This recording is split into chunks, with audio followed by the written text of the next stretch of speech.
Let's go ahead and get started. Hello and welcome to the Florida Friendly Landscaping Program's Homeowner Webinar Series. My name is Jen Marvin. I'm the Florida Yards Neighborhood Statewide Coordinator. Today we have Dr. Taylor Clem speaking about design with intent. Your microphones have been muted. If you have questions, please type them in the chat box and we'll answer them at the end of the presentation. Stick around until the end of the presentation to take the survey. It'll pop up in your browser. It helps me to give you the kind of programming you like and lets us know how we're doing. Our next presentation will be July 19th. That'll be with Aaron Alvarez on Plant Explorers. Today we have Dr. Taylor Clem, a graduate of the University of Florida and University of Kentucky. He has 2 degrees in landscape architecture and a doctorate in horticultural sciences. Dr. Clem has worked as a graduate student for the University of Florida Center for Landscape Conservation and Ecology, with experience in Florida-friendly landscaping, landscape design, and behavior change. Dr. Clem is now serving as the County Extension Director, Horticulture Extension Agent, and Master Gardener Volunteer Coordinator for the IFAS Extension, Nassau County. With that, I'll let you take it away, Dr. Clem.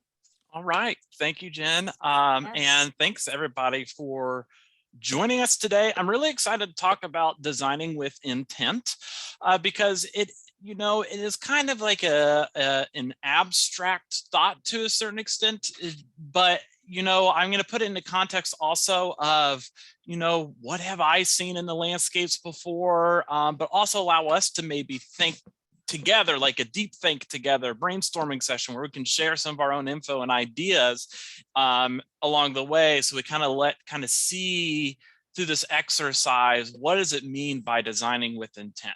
So essentially it comes down to just purposeful planning for successful design. So let's go ahead and jump to it. Got to make sure my clicker's working. And there we go. I'll skip that. That's about me. But anyways, let's talk about what is designing with intent? When you hear design with intent, what do you think of? Go ahead and put that in the chat box. Are you sure what it means? I mean, if you're not really sure, that's totally fine.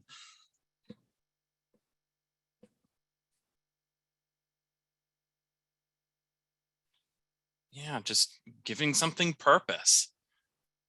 Landscaping that is beautiful with the space, right plants, right place. Yeah. Oh yeah, that's a really good one. You have goals for your landscape or a purpose. There's a plan. That's great. Yeah, that's very true. Someone put right plant, right place, and the size matters. Yeah, absolutely with plants. We'll talk a little bit about that. Yes. Man, I don't know if I need to teach this class. I think you all got it.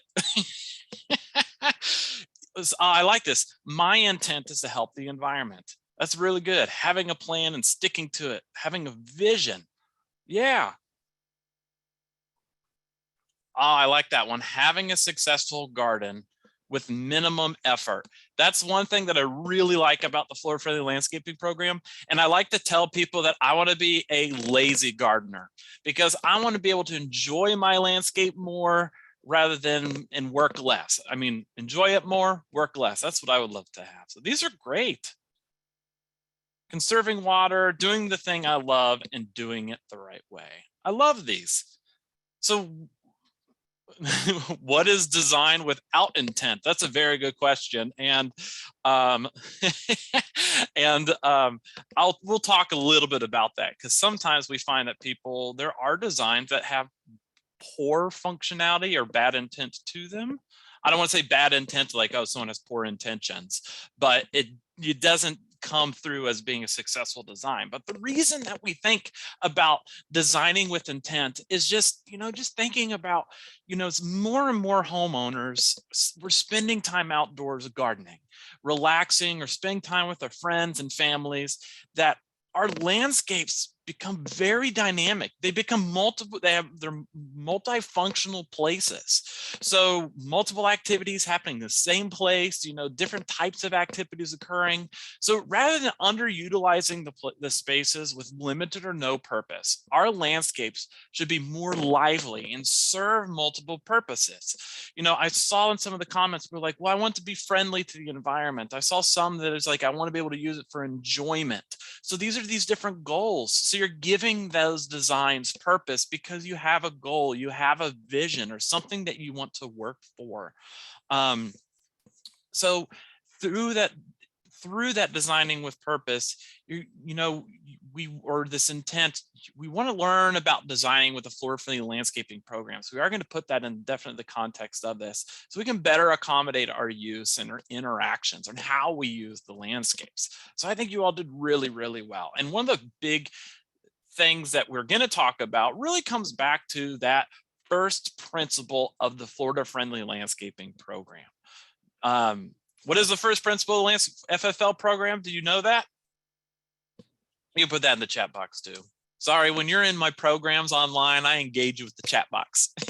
I'll ask you all questions. Well, even if in person, I'd be asking a lot of questions too. But what is the first principle of the FFL program? Yeah, right plant, right place. That's exactly right. So right plant, right place. But like, what defines right plant, right place? Yeah, I like that one, obeying the prime directive. But what defines right plant, right place? So when we think about right plant, right place, what do you think about? You know, we think about, yeah, soil requirements, the water requirements, all those environmental conditions. But there's one thing that we need to also think about: the use. How will our landscapes be used? So, and I'll talk about this a couple times because this is just an example that I have. So it's like, I have two boys that are all over the place, you know, so we go outside and play, you know, play with the water, you know, they run around like throw balls and just get all willy-nilly and wild in the backyard. Would that be ideal to have like the garden that I want, which is super lush and vegetated and planted? No, not necessarily, because that functionality of that space is, it's going to have a lot of high use. So that's going to have an impact on, is a plant the right place? So we'll talk a little bit more about that. But that right plant, right place is going to be something that kind of like keeps coming back from the Florida-friendly landscaping program. Yeah. So Florida-friendly landscape design, you know, essentially combines art and science to create functional, attractive, or ecologically sound surroundings that complement our homes or our structures. You know, our landscapes are part of our homes, extended parts of our homes. But when we're thinking about the main idea when placing plants in your landscapes is to not waste time, energy, and money caring for a plant that is not adapted to the spot where it's planted. So the guidelines that we have are not necessarily going to restrict your choices on color, texture, and style, because it gives you that freedom to select them that works best for you, but it really allows us to enjoy our landscapes more and work less, but also be successful for our goals and outcomes as well.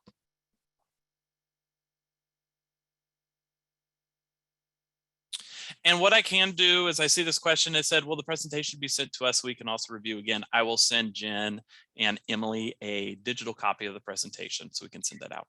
It's being recorded and Oh. will be put on our website about 2 weeks from now. Perfect. Thank you, Jen. Yep. So what I want to kind of do is like jumping into the meat and potatoes of the presentation is, you know, how do we design for with intent? How do we design with this purpose? I'm going to give you a couple tools that I think are sometimes overlooked, not all the time, but they're overlooked when we're looking at how landscapes are being planned and designed. So if we start to think about these different tools, you know, like form and function and how landscapes change, that allows us to better work through our decision-making or design process, where we start to put everything together in that thinking. So we're going to talk about that form and function in landscapes and how that impacts designing with intent. But I'm also going to think about how that changing landscape and how that impacts us in how we design with intent. So the form and function starts off a little abstract, but we start to nimble it down. But anyways, so what is form and function? So form and function actually came from an architectural theory. So it is an architectural theory from a guy named Louis Sullivan, and he wrote this essay back in the late 19th century. He said, form ever follows function.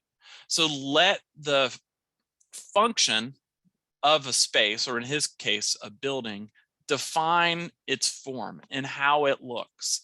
And that design space form follows its intended use, function. And that was a pretty common architectural theory that is still used today. But it does also have a lot of different criticisms. And it's not just used in architecture, just that's where it started. And it, but the big criticism that it has is it doesn't always consider nature.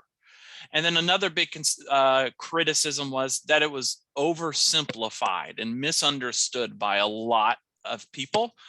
So it led to that doesn't always consider nature, because people will then, in some situations in architecture or in some even landscape architecture design, is like, oh, you know, we have this functional landscape. It works well, it looks nice, but it doesn't take any consideration of what's happening around it in that context, that ecological framework or anything like that. So this isn't just like big spatial planning, but this is also at that level looking at our individual homes. But then there was another architect that said, well, this is one of his examples. This is that Guarantee building from Louis Sullivan, that it's a really cool building in an urban context at the time. But, you know, going back to it, didn't necessarily consider its place, its location. It didn't consider thinking about nature, the environment in which we're living in. So we're thinking about right plant, right place. We are thinking about the environment. We are thinking about those local conditions that impact and influence how we're making these design decisions within our landscapes. But then Frank Lloyd Wright, he was actually a study under, he worked for Louis Sullivan before Frank Lloyd Wright became what we have known as Frank Lloyd Wright. And he said that, you know, that was actually kind of mischaracterized by a lot of people, that form follows function. But he started saying that actually, let's think about form and function as one. So, and, you know, we can see this actually in the whole design of Falling Water that some of you all may be familiar with in Mill Run, Pennsylvania. But he kind of expanded that original theory, saying that nature in its own, or nature has its own form and function. And it influences the designs and its form and function of an overall design. So what ends up happening is, rather than just designing in our own form and function isolated from the nature, it's like, well, why can't they be designed and how we show that they interact together? And this really became a big push, or a big change in that post-World War I, post-World War II era, when we started seeing, rather than urban developments, we started seeing more suburban developments, as suburban sprawl start to really pop out, because it kind of created these ununiform spaces, or, you know, very bland spaces, I would guess, that they didn't necessarily consider much of the environment in their conditions and planning. So Frank Lloyd Wright was like, you know, we need to really think about these things together. And in landscape design, I really, really like this. So, you know, we think about form and function as one, because nature influences our design. And it can impact and determine the functionality and the functional spaces because of its existing forms, its existing functions. And it relates to sustainability, because we're trying to think is, you know, thinking of right plant, right place is, what is a sustainable landscape, at least in that context of right plant, right place. Water conservation, biodiversity, habitat, is you're bringing the plants in that want to thrive there naturally, following those environmental conditions. So what it ends up doing, that helps with water conservation, it helps enhance biodiversity. So it relates to sustainability, because you're using that environment as part of your design, and allows for multifunctional spaces. There's actually this landscape architect, famous landscape architect named Ian McHarg. And he wrote this really cool book called Design with Nature, and it was published in 1969, and they're, I think, just recently did the 50-year publication of it. And in that book essentially says following nature's lead in design. One moment, my phone is ringing and it won't stop. Okay, sorry. It says following nature's lead in design. And essentially what we're doing, we're thinking about that is, okay, let's lean into nature and what the environment is telling us so we have a better understanding on how we can do design. And he would actually create this basic understanding. It's like, let's look at all these different environmental contexts. So, the different things have different values. So it could be like in this example that you see on the slide is parts of our landscapes from a larger context might have agricultural values. Some might have more high aquifer value. Others will have different ecological values. But then when you start to kind of look at how they all overlay on one another, it allows you kind of determine the best solution or how things best work. But that can also be from the context of what's our sun, what's our shade, where's moisture, thinking of all those right plant, right place, where all those things kind of line up together to help you make those purposeful, intentional decisions in your landscapes. Yeah, someone shared Frederick Law Olmsted's work. Absolutely. Actually, Frederick Law Olmsted did one of the first suburban type designs in Chicago. I can't remember the name of it all of a sudden, but Frederick Law Olmsted was phenomenal. But Ian McHarg, he created this book. He wrote this book, Design with Nature. And it's really neat because this actually became, if you're familiar with, there's a whole career now called, people have careers in GIS or geo information systems, where essentially we're just taking all this spatial data and kind of lining it up just like this to kind of figure out what works well, what does not.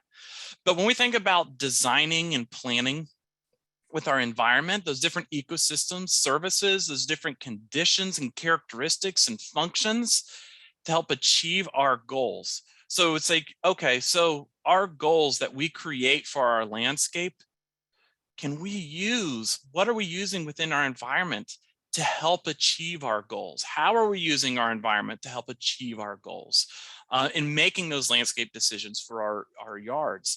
And those goals can end up helping be those sustainable behaviors. So, it could be related to social, environmental, or economic values of your landscapes and how they're designed and planned. So we're really trying to think is how can environment using that natural form, so its shape, its and function, its use, and how do we then use that to influence our overall form and function of a new design? So how is that landscape function, and how is that form of that new landscape kind of work together with what's happening within the existing landscape? So in a nutshell, when we're talking about form and function, in landscape design, try to think of them as one. You can still think about how form follows function. There's nothing wrong with that, but it's just a matter of making sure that you're thinking about how that environment impacts our overall designs. But consider the different environmental services, characteristics, and functions. So what's happening within the environment? Think about that, and how does that impact your designs? Create multifunctional spaces to achieve your goals, because with some of our homes or some of those commercial areas, institutional areas, or public spaces, there's going to be some multifunctional spaces. Sometimes they create conflict, and we'll talk a little bit about that later, but there can be conflict between those multifunctional spaces. But when we provide the opportunity to have multifunctional spaces, it makes for more robust design, because it allows that space, that landscape, that garden that you're creating to have multiple uses. So when I look at or think about a landscape, there are situations where you have landscapes of low function or landscapes to high function. And also they may have low form or high form. It might be best to say poor design, poor planning input, and better design, better planning input. So ideally, in this situation, you're going to have high function and high form, which is like a beautifully designed landscape and highly functional, and it's achieving your goals. That's what a high function, high form landscape is. I see a lot of landscapes where people will design, and boy, they are so beautiful. Oh, they look so, so beautiful, but that's just about it. So like, but it has poor function. So what's the point of having a very high aesthetic landscape with very poor function? What does it serve? Will it be used? Is there any benefit to having it? So it's really thinking of like, okay, I need to have a high function, you know, a higher function. But if it doesn't, and you want to make it look good, obviously, but if it looks really good, but it's non-functional, you'll never want to use it. What invites you to go out to that space? And kind of like, okay, cool, it's there and it looks nice. That's it. So, and on the other hand, there are some situations where you can have highly, highly, highly functional landscapes where they have everything that you need to achieve, but they just may not look very nice, you know, and that, you know, of course, aesthetics, values, and all that stuff, that's kind of individual idea. It's very subjective, but nonetheless, you know, you can have a highly functional landscape, achieve your goals, but it has poor design. So, but then also you don't want to have a barely functional, low functioning landscape and it has poor design. That's the ultimate what you don't want. So these are kind of like these different areas that you can fall in. And, you know, sometimes in some situations, like I think of like a new home that's being built.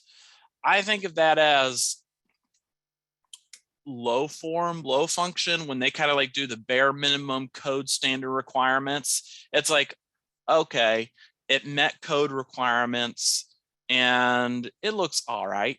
So, but that's where we start to think, it's like, what can we do that's more than that? And then it can be in those situations where they're building hundreds of homes, you know, the functionality of a landscape changes by user, you know, from home to home to home to home. Everybody has different uses that they want to have in a landscape. So that's why it's always really important to think about what are your goals? Or if you're designing for somebody, what are their goals that they have in mind to make it a highly functional landscape? So like, I like this picture. I like this image. When I'm thinking about form and function, I look at it, you know, it looks like it's a shade garden. It has a really nice forms to it. So how it looks, you know, I really like when you look at it, you see that walkway that comes through it, and you have these big massing plants throughout the landscape to help define these forms and these shapes. And then I like that it has the fire pit area in the middle of that garden. So it allows for like a quiet entertainment space. Isn't multiple fun? Does it have a bunch of different functionality? No, not necessarily, but you can definitely see that it has a really nice landscape characteristic to it. It's a shade garden. And one thing that I actually really like about this is that it actually has movable furniture. Fixed furniture, I think for some yards and gardens and landscapes shouldn't occur. That's my personal opinion, because that ultimately defines how that space is being used. It can't necessarily be changed. So permanently fixed furniture sometimes is okay, but I usually like movable furniture within spaces. And there's actually a lot of research that shows that in like plazas in urban areas, that having movable furniture is actually more preferred because people can sit where they want to sit. A great example in this image that I would give a good example is, if like, say you're having a fire and you have those two chairs, if they are fixed, well, what if you're having like all the smoke come in your face? You have nowhere to move because the chairs are fixed. But, oh, well, the smoke's in my face. Well, I can get up and try to move, and I can move the furniture with me. Or in like these plaza spaces, like I was mentioning, you know, there could be some situations where, you know, oh man, it's a really nice, it's a chilly day outside. It feels so nice in the sun, but why would I have fixed furniture sitting in the shade? If I could get that in the sun, that'd be amazing. Or vice versa, it's in the middle of the summer. I would love this. There's seating in the shade, and you can get that furniture into the shade. So that movable furniture actually it helps allow for multiple functionality to a space and allows for better interaction amongst its users. But in this image, when we're thinking about landscape design, you can definitely see that there's a defined space, there's different functions or defined functions. Now, are there things that I would like to see a little bit more of in here? Yeah, there are, but that's totally fine. What my opinion, what my thinking was, you know, it'd be nice to see maybe more pollinator plants or different types of color that's in there, but that's just my personal opinion. So here's another kind of like interesting spot of a landscape that I really like. So it looks really nice. It has a really clear defined use in this. Yeah, it's a pretty path. It looks really cool. I like that drive stone path, just kind of like carries you through that part of the landscape. And if you look in the back, you see bird feeder, you see like a little covered area where people there's sitting available. And then the plant massing looks really nice and it kind of moves you through that landscape. It's really inviting. I also like that light feature. That's a really cool light feature. And what's really neat is what do you put it this way, do you see the AC unit? The compressor? Did you see that in the image? Because I think, you know, in a lot of our landscape designs, there's a lot of things we don't want people to see. So if we're designing with intent or purpose, sometimes, at least in this situation, I really like is that form or that aesthetic or how it was designed is it's moving you through that space and it's taking your attention away from maybe some of the things you don't want people to see. But it still looks really nice too. So. But then there's some situations where it's like, oh, well, wrong plant, wrong place can have an impact on an overall design and how it's used. Oh, that's a good point. So let's go back. I think the color being same as the house fades the AC unit out. That is exactly right. It's a good way to kind of blend it out or blend it in, you know, compared to something that's a very high contrast color. And you can definitely see there's some plants that are put around it. I think you can draw on, oh, laser pointer. Whoop. So there's some plants that you can see like right around here that helps, you know, add a visual barrier. Yeah. And then having that color kind of blends in a little bit more. But I just love this path because it immediately wants to take your eye back here. So that's a very intentional design scheme, is thinking about just how are people going to move around the landscape or the garden, which is a functionality or functional purpose of it. How's circulation occur? So good observation. Oh, how do you keep weeds from growing in the rock area? I don't know how this was designed, but more than likely there's a weed barrier. So they probably have to go out and just, they just have to go out and then they can just hand pull little weeds that get in here and there. So, but a weed barrier is pretty effective. Oh, that is a good point. So yeah, you can sometimes put a lot of plants around an AC unit, but you want to make sure they have a good clearance around it so it doesn't disrupt the flow of the air circulation, but also for servicing. So in this situation, yeah, you can have movable pots so you can move things in and out. That's a really good idea, especially if you're on like a tight space. You don't have much space to plant things. So good point. But here's an example of like wrong plant, wrong place. And I'll also talk in this image about the poor functionality of plants. Like what purpose does it serve? You know, so obviously this is a classic situation we're seeing where this is just a landscape approach. This is the approach to the front door of a home. And obviously, was this plumbago, which is a really awesome plant? Is this the wrong plant for the wrong place?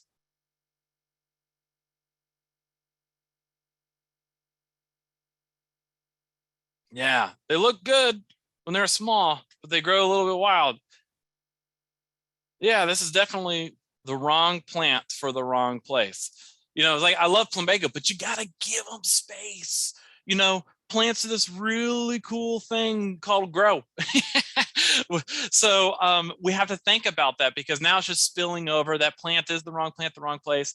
You know, it's not helping serve the function or accomplish the intent of this design because it's the wrong plant, the wrong place. What's another example that you see in this photo that might be wrong plant, wrong place? I see a couple. But I see one big one. When I looked at this image, I was like, eh.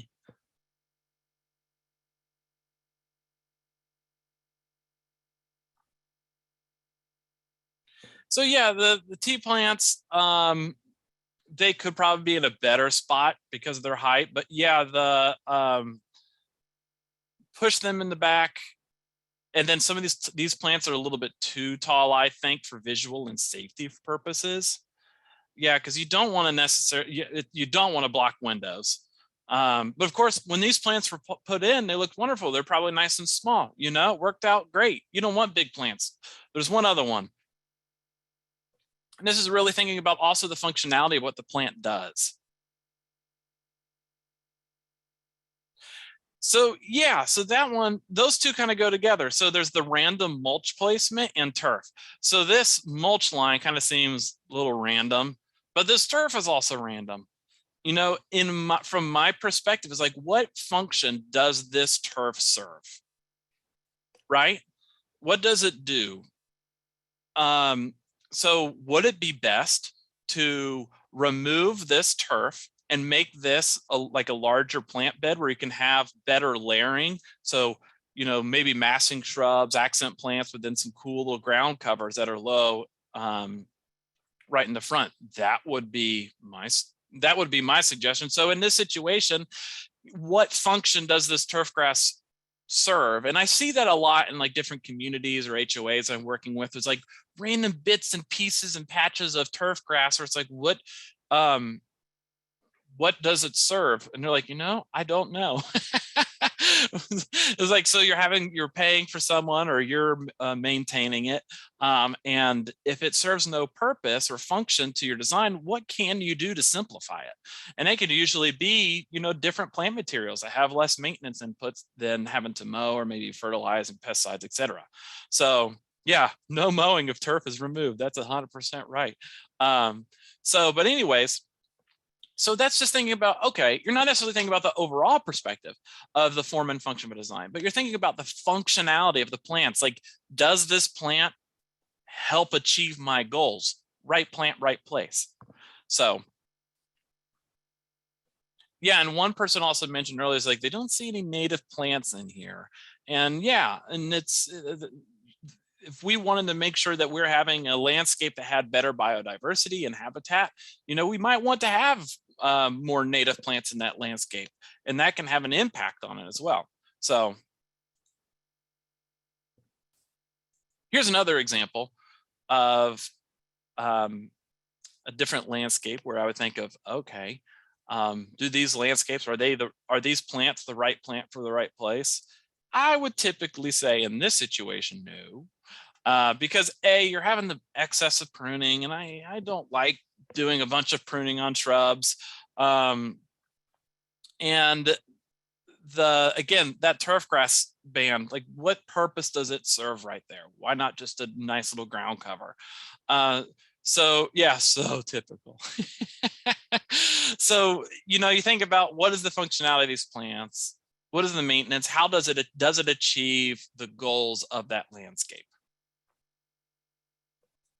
So I want to do an exercise. So let's do an exercise together. I want you to think about your ultimate landscape today. All right. So think about your ultimate landscape today, and what would your goals be, and how would the landscape look? Think about that for a second. If you want to put a couple, this is something you just think to yourself, or if you want to put a couple examples in the chat box, feel free to. But what would it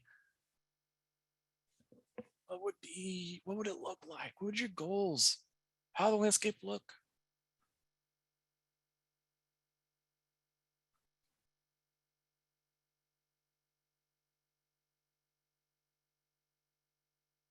All right, does anybody have an example?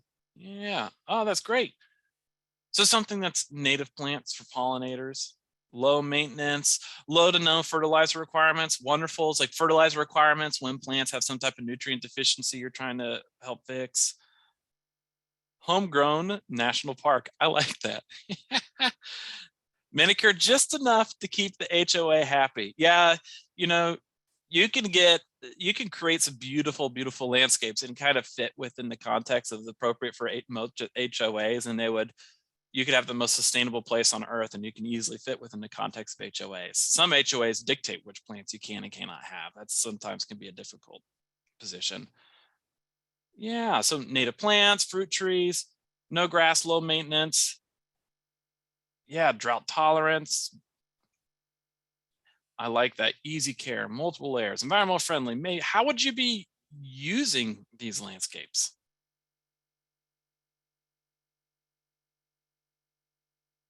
What would be happening in that landscape?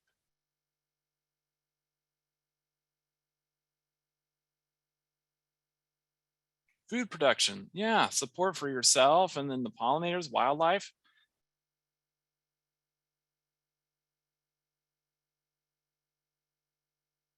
This is wonderful.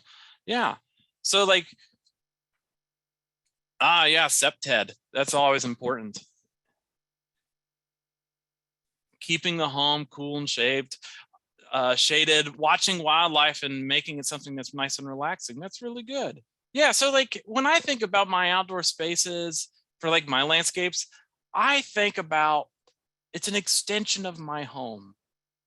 You know, it like I don't want to think about my landscape and my house as being completely separate things. They are the same thing together. So I want my home, I want to have an outdoor space that's like allows for entertainment. I want people to come out. They want to be able to come out and relax. Create these relaxing spaces, these shaded areas, attract pollinators, discourage iguanas. Now in Nassau County, we don't have that problem, but I know in South Florida, yeah. Yeah, so like this instance of growing orchids, having some type of structure and color, that's wonderful. Having some type of architectural folly or structure in your landscape is always really nice if you have the space to do so. Yeah, those are wonderful things. So like I think about entertainment, relaxation. How's a place where like my kids can play? And when I say my boys, I have a 1.5-year-old and a 4-year-old. So movement constantly. But anyways, so then also think about your land. You can even think about your landscape now in this situation, but then think about what would your ultimate landscape look like 20 years from now? What would your goals be? Would your goals be the same?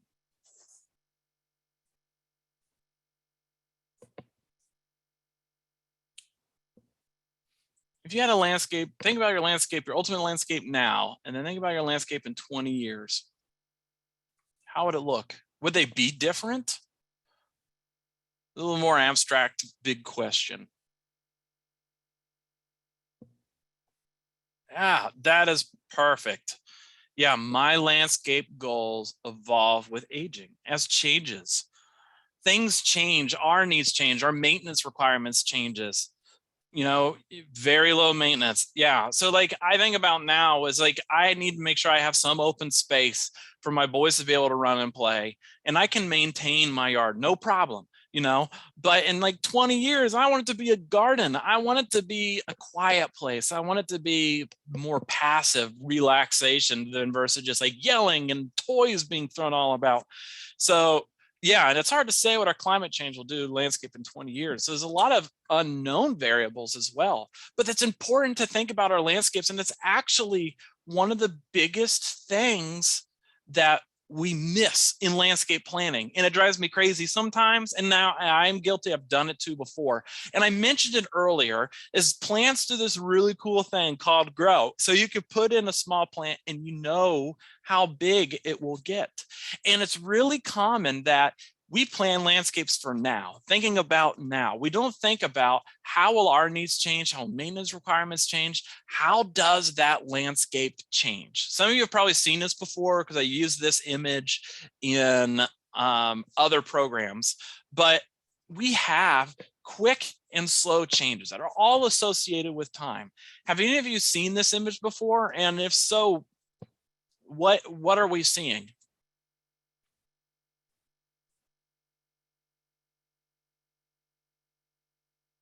Why do you think, if you had to take a shot in the dark, why do you think this came from a USA Today article?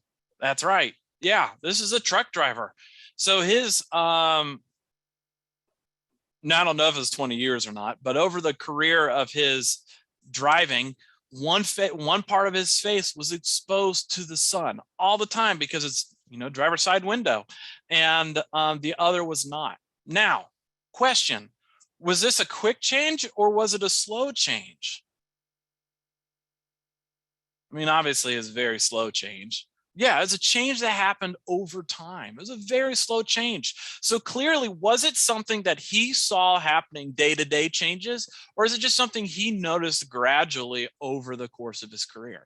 Because a slow change, something he noticed gradually over the course of the career. So it's important that we think about how do these changes, not obviously not how our son's being exposed to face, but we need to think about how do our landscapes change over time, because landscapes are unbelievably dynamic.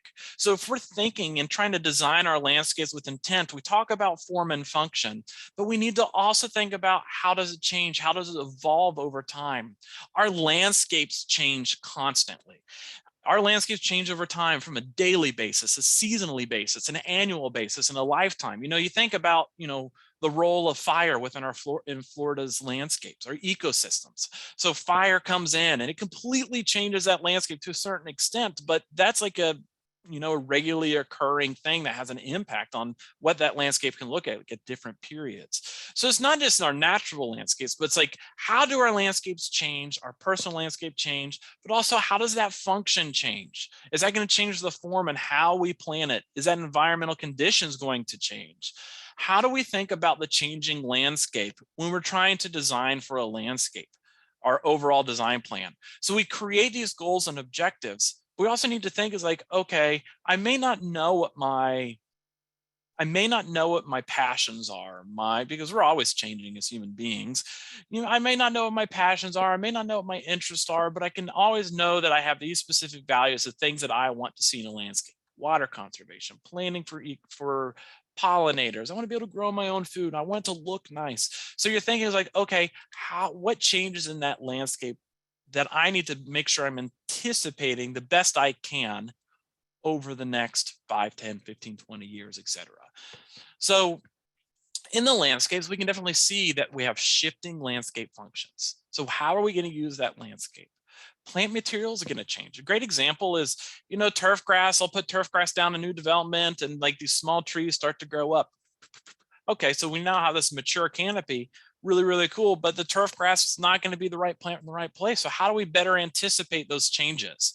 You're not going to rip down the tree, or at least I hope not, to help protect your turf grass. I'd rather you like, okay, where are the plant materials and how are we going to have to, this landscape going to have to change to adapt to those changing conditions? How do maintenance requirements change? What are those maintenance requirements and how do they change? So like I grew up learning how to garden in my grandfather's garden. I loved that garden. When I was young, it was huge. It was a massive garden. The amount of food that we're pulling out of it was amazing. But as he got older, it got smaller and smaller and smaller because of the maintenance requirements that he could physically put into it. So maintenance requirements change. And then also, like, at least for again, going back to my situations,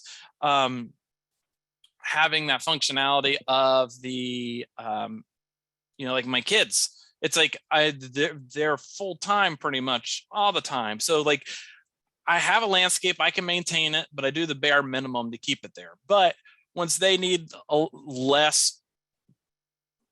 once they have more independence, I guess, then that allows me to put maybe more maintenance into the garden where I can do maybe more things that we like to do in that landscape. So those maintenance requirements do change. And those environmental changes, climate, weather, water, those have big impacts on how we manage our landscapes.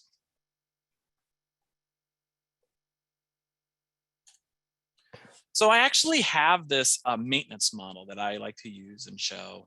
When we think about the changing landscape, when we're thinking about plant materials, I think about the site, where are you planting, selection, what type of plants do you want to put in the landscape, and the source, where do you get them from? And those all help impact maintenance. And social capital really depends on like who's maintaining it. Is it yourself, landscape contractor, et cetera? So all those kind of help define the maintenance of the landscape. But landscapes are dependent on proper design and plant selection. Knowing that landscapes continually change and landscapes require maintenance. But like I mentioned, one of the biggest thing that's commonly missed in this is time and how landscapes change and how do we better anticipate those changes. So we need to make sure that when we're thinking about landscapes, think about form and function. How are we using it? How does it end up looking from a design perspective? How do they align with the environment, and using the environment to help select our cues? And then how does that end up impacting? And then how does it end up changing over time? So that's like the big key parts of like designing with intent is how's it being used? What's its function? What's its form? And how does that change over time? It allows us to better understand our changing goals, how that landscape is going to evolve over time. So I have one question I'll quickly address, which says, can you address the use of stone versus mulch around plants in a garden? So mulch, we want to make sure that we're using mulch within our landscapes with the Florida Friendly Landscaping Program. So that 2 to 3 inch layer of mulch is going to be very important because it helps with weed suppression. Excuse me, helps with weed suppression, moisture retention, etc. And it breaks down, helps fill the soil, rebuild the soil. So it's really, really nice. Now, stone, you don't necessarily want to do that. I wouldn't recommend it because it can get just too hot and it can impact the soil. Doesn't necessarily help too well with weed suppression or moisture retention. Now, there are some situations where, of course, yes, you can use stone if it's purely for like ornamental purposes. That's totally fine. But with regards to around our plants, definitely want them to be those mulch bed areas because it helps protect those plants and it helps with that building the soil, nutrient retention, moisture retention, et cetera.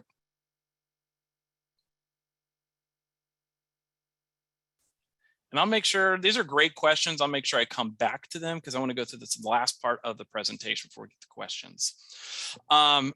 So let's talk about this, the things that we mentioned, that form and function, and then that changing landscape, but let's kind of put it in briefly in the context of that design process. So like how we're actually designing our spaces and how we want to use them.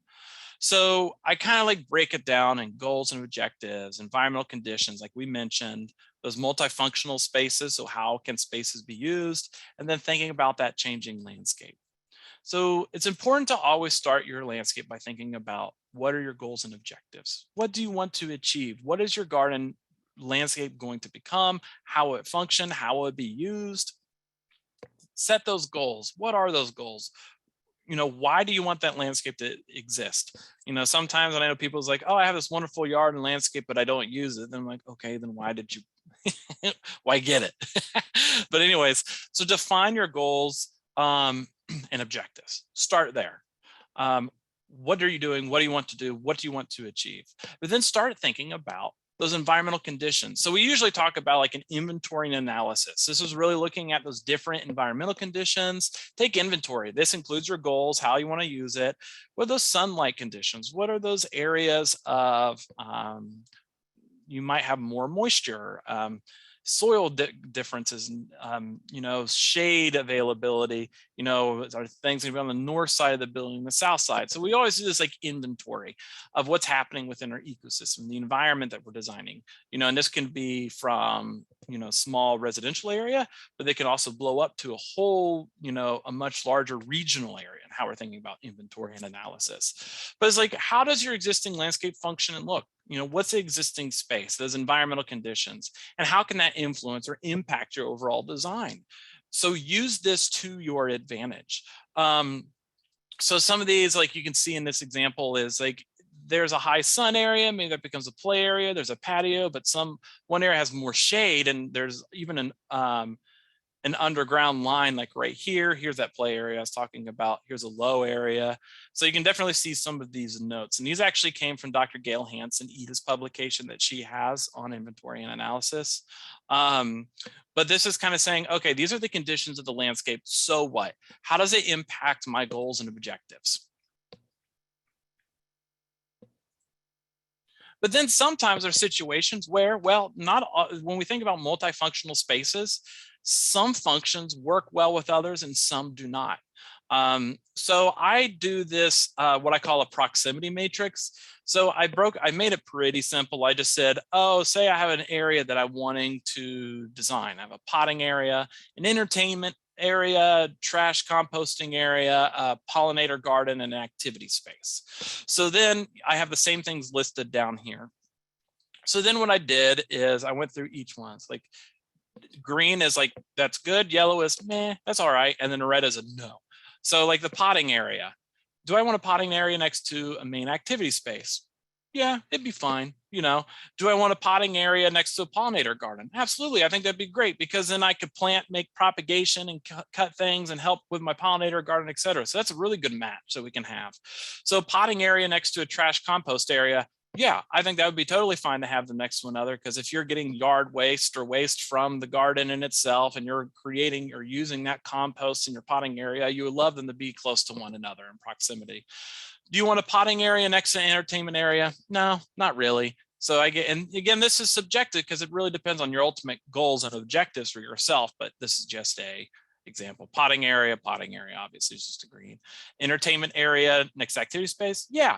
Entertainment area next to a pollinator garden.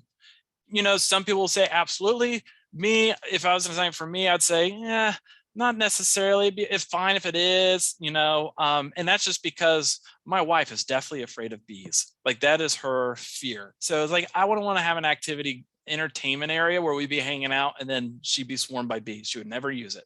So entertainment area next to a trash compost area, that's a definite no. But you can definitely see how you go through this thought exercise to kind of figure out, okay, so we're having this multifunctional space. How can we start to put things together? And this can help really identify where do things start to sit within the landscape. But then think about how plants change. Think about how your objectives and goals change. How will your landscape needs and maintenance change over time? Can you anticipate the landscape changes? You can't anticipate all of them, but you can, one thing that you can definitely do is you can definitely anticipate how plants grow and how plants change in the lifetime of them within your landscape. And that is commonly missed within our gardens.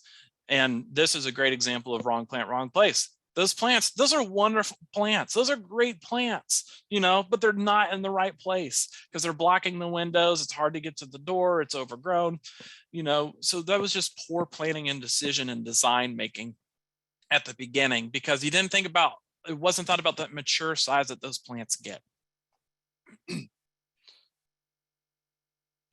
So, you know, we can come back to the how do we design with intent?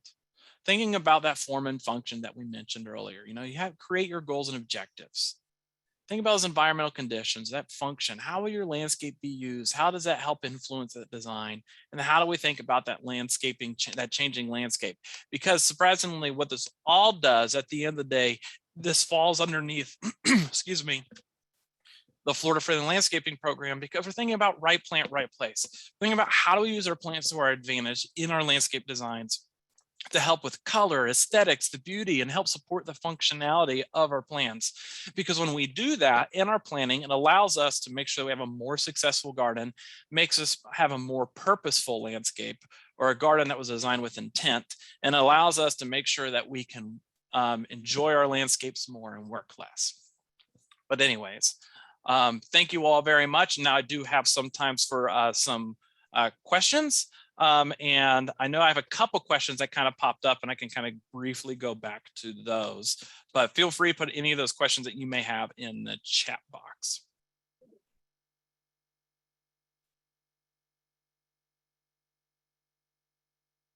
So what should we put instead of grass around water bodies like ponds and canals? That's a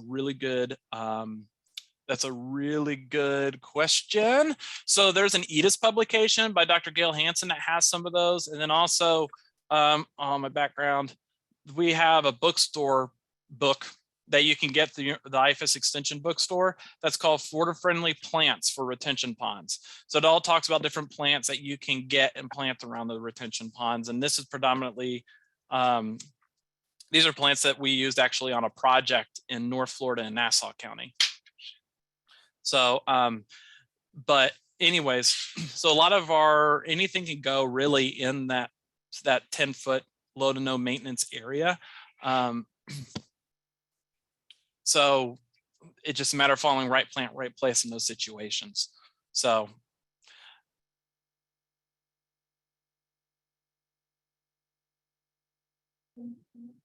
Let me see, I'm working through. Thank you all for coming.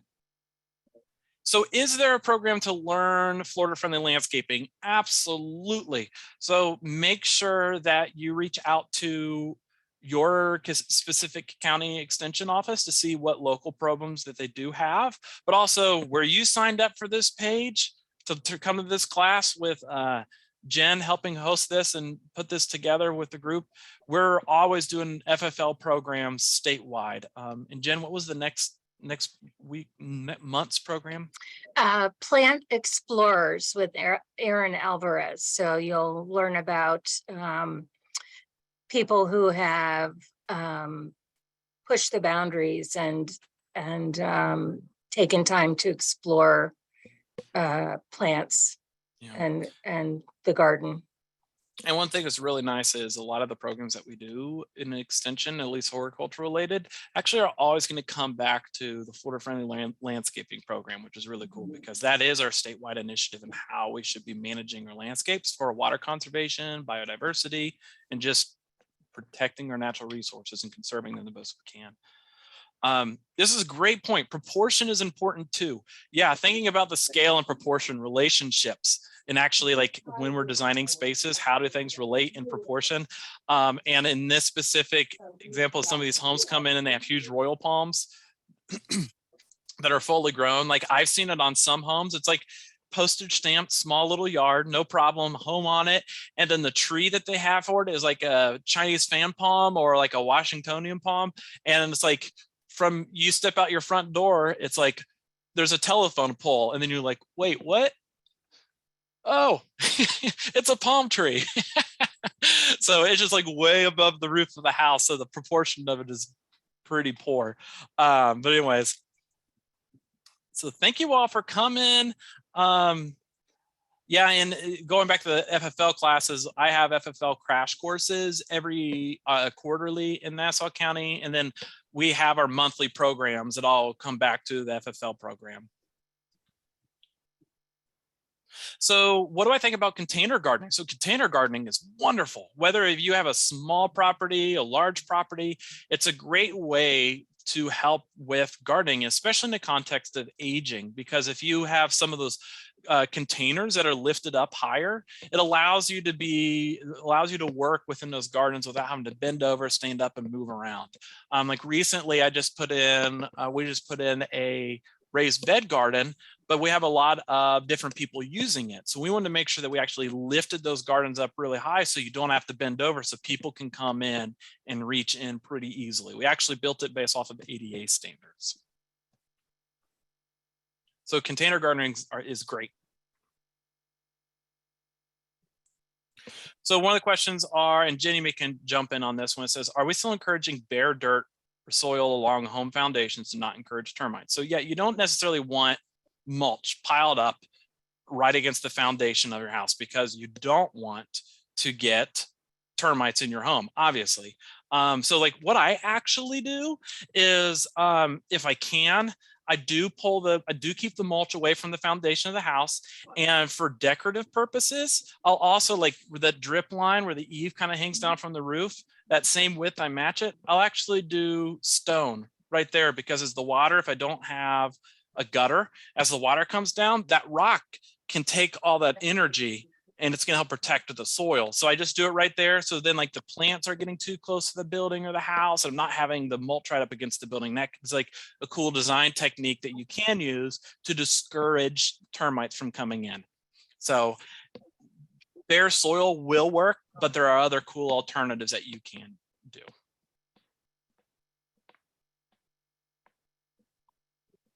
So is there a group or organization we can reach out to for help choosing native plants for specific areas in our landscape? Just the county extension office would be great. There are also local chapters for the Florida Native Plant Society, but we actually have an online app that you can do, a plant selection app where you type in your environmental conditions, and you can even type in that you want native plants, then bink, it's going to pull up a bunch of the plants that do well in those conditions that you've chosen. And the nice thing about our plant selection app that we have is majority or many of those plants are commercially available. So you should be able to find them at some nurseries. There's some other awesome plant selection apps that you can go to, but you can't always find those plants unless you're really good at trading and swapping plants with other people.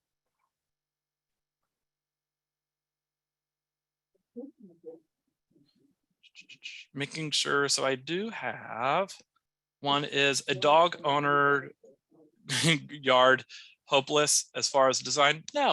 No, absolutely not. So like, yeah, my dog digs and he's a butt about it. And there's a lot of holes that I've had to fix in the past, or he's gotten really friendly with the neighbors because he's gotten through the fence. When I used to live in High Springs, I think everyone in their neighborhood got to know him. But he really, I think about what type of dog do I have, of course, because that's going to impact their use and how they're using the landscape. So some dogs run all around, so you need something. You can have open spaces if your yard is large enough that they can move and wiggle all around, but some areas might have to have something that's really resilient to being just like beaten up and tough. That's one reason turf grass can sometimes be, is one functional purpose of turf grass, is that it can take a beating pretty well and help protect the soil.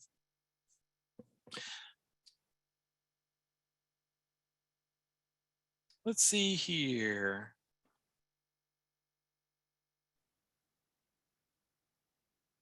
So perfect. I know there's been a couple questions about the app. I'm gonna see if I can pull up that app, the FFL app for everybody. I just put the link in the cool. in the chat. Yeah. So I really like that. And there's also a butterfly gardening app where you can kind of help select what kind of plants you need for specific butterflies. That one's a really, really cool one. So there's a few apps. A bee app. Oh yeah, the bee app. Yep. So, but I love that app because a lot of it, and you know, I'm being a little biased because it's coming from UF, and I also sit on the committee that helps put some of those plants on there. But but I do like that one of the things that includes like our selection for that is making sure that we can actually find the plants. So you have the ability to find the plants commercially, because some plants, they're wonderful, wonderful plants, and I wish you can get them, but you just can't. And I do not encourage going out and harvesting plants, native plants, because that is a big no-no. So. We are currently adding more plants in general to the FFL plant app. It just takes a while to get it into our database. And then we'll be probably within the next 3 months, I'll be sending out another proposal to Taylor and the people on my committee for some other plants as well. But native versus non-native, it's probably half and half that we're adding currently. Yeah, we just want Florida friendly plants. Yeah. So that can be native or non-native. Yeah, and a lot of plant selection, you know, I think of, you know, the plant app is wonderful, but if it's the right plant for the right place and it's not on our app, yeah, it's totally fine. You know, as long as it's not invasive, that's my big one, is don't put anything invasive. If it's the right plant for the right place, and that includes being non-invasive, go for it. Now, if you want to do a Florida friendly landscape that's 100% native, go for it. I love it, you know? So, and that becomes those goals and objectives of your individual designs. But as long as it's the right plant, right place, you'll have a foot up on everybody else. I think we've come to the end. I didn't see any other questions. So Taylor, thank you so much for being with us today.